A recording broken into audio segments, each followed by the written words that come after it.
আসসালামু আলাইকুম এভরিওয়ান, আপনারা সবাই কেমন আছেন? আমি তো ভালোই আছি আলহামদুলিল্লাহ। আজকে আবার একটা নতুন রেসিপি নিয়ে চলে আসলাম। আপনারা হয়তো আগে ট্রাই করেছেন, বাট আমার কাছে স্পেশাল একটা রেসিপি।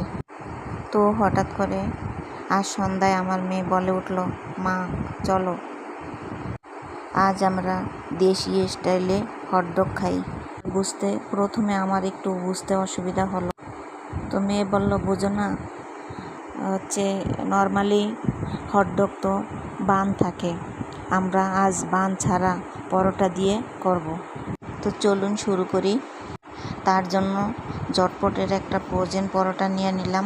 আপনারা চাইলে রুটি, বাসায় বানানো পরোটা দিয়েও করতে পারেন, তবে আমার কাছে মনে হয় পরোটা দিয়ে করলে বেশি মজা হয়। প্রথমে আমি 3-4টা সসেস নিয়ে নিই।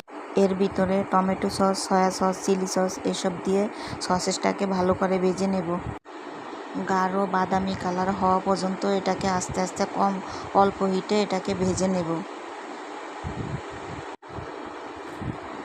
তো গাঢ় কালার হয়ে গেছে, এটা এখন উঠিয়ে নিলাম।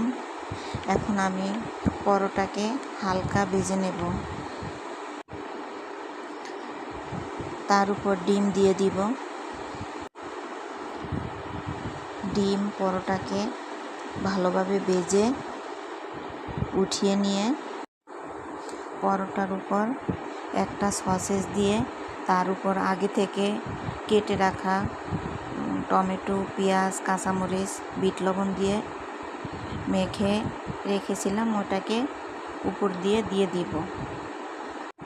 দিয়ে এটাকে সুন্দর করে রোল করে নিব। এই তো হয়ে গেল আমার দেশি স্টাইলে হটডগ। আপনারা হয়তো আগে খেয়েছেন, তবে এভাবে একবার খেয়ে দেখবেন। বিশ্বাস করেন, এত মজা হয়েছে, এটা না খেলে আপনারা বুঝতে পারবেন না। তো খেয়ে একবার অবশ্যই জানাবেন। আল্লাহ হাফেজ।